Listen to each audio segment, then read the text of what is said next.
Good morning. Good shirt for this one. I hate this kind of video because I want to be able to help and do more for people, and I actually care about people. And when I receive emails like this, it's usually because the person has explored all of the available options, tried to do everything in all of the correct paths and the way that they've been told, and just come up against a brick wall. So then they end up emailing me saying, Jeff, can you talk about it on your channel? Can you do something? Is there anything that you can do in this situation? This is a story about dodgy car dealers, 100% dodgy car dealers, and bad service from Nissan. It's a story about, I think, somebody purchasing a electric car in perhaps a misguided way. I think they would have been better off purchasing something like, I don't know, a Citroen C1 or a Nissan Note with a petrol engine. But let's dive into it and see if we can expose Nissan and mostly Swift Motors Limited in Stanmore, London, owned by Jan Abdullah. Right, hi Jeff. We ran into someone who recommended we email you with our situation about our electric car. In October 2022, we purchased a 2017, so it's only 5 years old, Nissan Leaf from Swift Motors Limited in Stanmore, London, owned by Jan Abdullah, Jan-Abdullah. If you have experience with Swift Motors and with Jan Abdullah, contact me, because I think this person has sold a dodgy car and knows it. It had 98,902 miles on it. It was under warranty until 100,000 miles. Mr. Abdullah assured us that it would get around 60 miles of motorway driving on a full charge and around 110 city, due to the car being fairly high mileage for an electric vehicle. My husband agreed this was normal for an electric vehicle of its age, and we bought the car for £9,990. He took it back to Loughborough, where he was living, this is the husband, and pretty much only drove it to Tesco and back, as he never really drove anywhere else until I moved in with him in January 2023. And once again, I have to recommend that the only reason you go to Tesco is to have a poo. Then we started, I assume he was buying food and stuff as well and not just going there to do his business. Then we started driving a bit further to other places. It did not seem like the battery was lasting long at all. Don't forget, Mr. Jan Abdullah has told them it's going to get 110 miles range city and 60 on a motorway. One day in February, we drove to Leamington to visit his grandmother, roughly 40 miles away, and the battery started draining extremely quickly when we got on the motorway. I suspected there was something very wrong with the battery. We contacted the Nissan dealership in Loughborough about getting it in for a diagnostics appointment. They didn't have anything available for 6 weeks, and it was up in Nottingham, so because it's an electric car, it has to go to Nottingham. At this point, we were getting close to the 100,000 mile mark, warranty break point. We made the appointment and contacted Nissan corporate and explained to them the issue with the car and that we couldn't get an appointment before we were going to go over the warranty mileage limit. They said they would make note of this and just try to get the car in as soon as possible. One day when we were charging it, we watched how many kilowatts were going into the battery. It's a 30 kilowatt battery, but with degradation, it should have been about 26 or 27 kilowatts. From empty to full, it was only adding 10 kilowatts of power. While waiting for the appointment, we went over the 100,000 warranty limit, as they've spoken to Nissan about this, as I was driving the car to work every day. So by the time of the appointment, we were around 500 miles out of warranty. We took it in for a service and a diagnostic in March 2023. The service report came back that our battery was in excellent condition, and I asked why it was only charging 10 kilowatts. They said they needed to keep it a few more days for testing, as they had to call Nissan to ask them what to test. After 3 days, they phoned us and said the car was ready for collection. My husband went to collect it, and the employees at Nissan said they found multiple modules in the battery that were either failed or failing. They, the employees at Nissan, also said that since it was out of warranty, Nissan will not do anything for us. They quoted us £10,000 to fix the battery. Remember, the car was £9,990 from the highly reputable Jan Abdullah. £10,000 to fix the battery on a £9,000 car, or £17,000 to replace the battery, and it had to go to Gateshead to be fixed. Well, you can imagine the fury I was in when they quoted us that. I could buy a new car for £17,000. You could buy a new car for 1,700 quid, and I wish more people would be more brave in just running older cars, because you don't have £17,000 worth of problems with a 1,700 quid Volvo.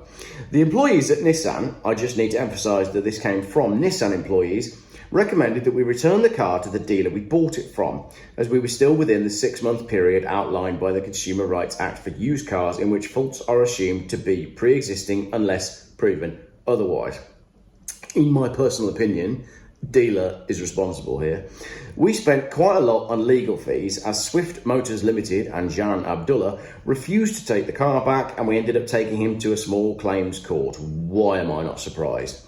Jan Abdullah insisted we only had 1 month to return the car, not 6, and stated that the only reason we wanted to return the car was because the value of electric cars had dropped. He sounds like a nice guy. We were stuck with a faulty car and wanted it fixed or replaced. End of story. By the time we go to court, the date was set for November 2023. We had then moved to Bath at this point, but we'd filed the case while we were in Loughborough, so it went to Leicester courts. At this point, we had confirmed that we could only go 30 miles on a full charge in warm weather, 20 miles in cold weather. We had to drive from Bath to Leicester for this court appointment, and had to stop 5 times to charge on the way because it was cold and we have a broken battery. The judge did not rule in our favour, claiming that we failed to prove that it had a pre-existing issue, even though our evidence strongly showed that the law states you don't have to prove that. So again, another event that was extremely frustrating. How on earth did the judge rule against them in this case? They bought a 10 grand car that can go 30 miles. Insane. While it was possible to appeal the case, and we believed that the judgment was incorrect, we did not feel comfortable taking the risk, as we had heard that a failed appeal would leave us liable for our mounting costs and any costs incurred by Swift Motors, Jan Abdullah.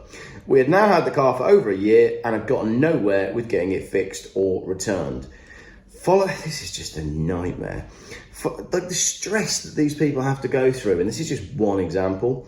Following the hearing, we contacted Nissan Corporate again, explained to them that under the advice of their employees, we tried to return the car to the seller and were unable to do so, and also reminded them that they said they'd made a note of the fact that we made a complaint about the car not working before the warranty expired. We asked what they were going to do for us, because expecting us to pay 10 grand for it to be fixed or 17 grand for it to be replaced was ridiculous. We were assigned a case manager, Esther, who said that she would look into helping us through goodwill. Now, the next segment of the saga took many months, because every time we emailed or called, it took a few weeks to get a response. Esther said it needed to be re-diagnosed, as the late diagnosis was nearly a year old. She said Nissan would not pay for this diagnosis, as it's against company policy. So we called Platinum Nissan in Trowbridge to make the appointment, and they said a diagnostic appointment was £125 per hour.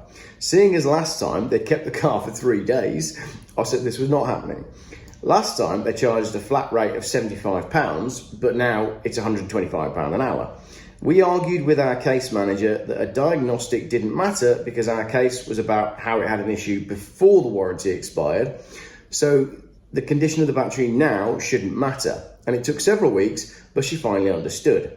She spent weeks trying to get the diagnostic report from Nissan in Nottingham, but they claimed that they had no record of ever seeing the car before. Remember, Nottingham was the first place the car went to. Apparently, they only keep records for a few months, which is ludicrous. And she says, I've got a printout of the service that they did in Nottingham, but Nottingham don't have that record. Esther finally came back and said she needs an official diagnostic report and that Nissan would pay for the diagnostics. We just needed to make the appointment. The soonest appointment they had was a month away. So at this point, it was July 2024, because it took many weeks to even get somewhere with Nissan Corporate. When we got to the appointment to get it diagnosed, they shockingly only had the car for a day and came up with the same report that Nottingham did. Nottingham obviously being the one that Nissan couldn't find a record of the car ever being at. And indeed, it had several failing battery modules. Esther said she would be back in touch with this regarding the next steps. She finally got back to us a few weeks later saying it needed to go to Gateshead to have the battery taken apart to see exactly which modules were failing. She wanted us to get from Bath to Gateshead at our own expense, knowing that it only gets 30 miles if we're lucky on a full charge.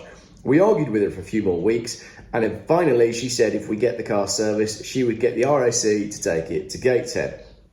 We got it in for a service in December 2024, so just gone, at Platinum Nissan Trowbridge, and we let Esther know that it had been serviced. She wanted us to take it back to Platinum Nissan right away so that they could send it to Gateshead. I queried about being without a car. She previously said Nissan could not provide us with a loaner or courtesy car and assured us it would only take a couple of days. I did not trust this, fair enough, but we were leaving for the US for a month to spend the holidays with my family. So I said we could drop it off when we leave and then they could do what they needed to do and we wouldn't have to worry about not having a car to get to work because we were in the USA. We dropped the car off at Platinum Nissan on December the 16th and on the 17th our car was sent off. We thought to Gateshead, but it went to a dealer in Swindon. We didn't hear from Nissan the whole time we were gone. A week before we were about to head back, we emailed them to ask for an update and we didn't hear anything. So 2 days before we left the USA, I called Platinum Nissan and they asked if I could call back the next day and they would have an update for us. I called back the next day, they still didn't have an update. We flew back to the UK on January the 13th.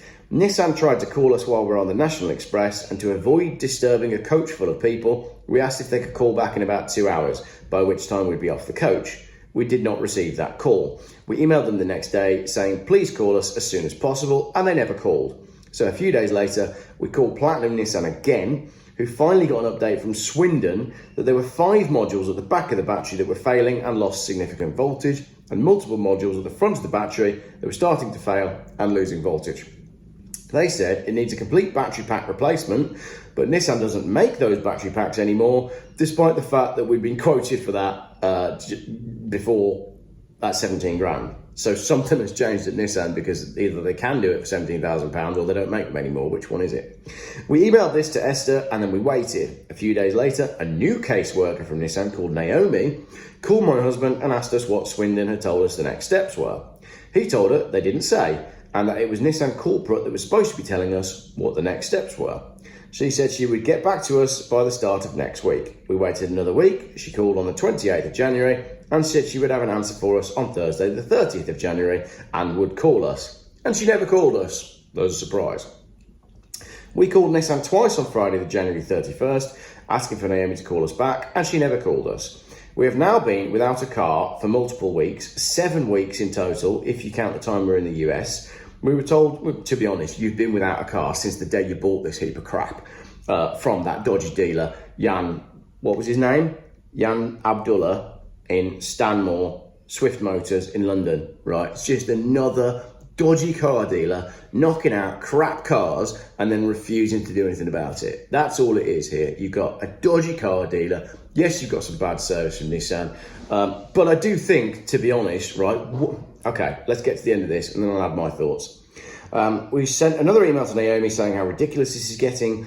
I understood that we weren't really in a position to ask for a loan car from Nissan, as we were already asking for them to make a special case for us. Really? It's a 5-year-old car. It's only 5 years old.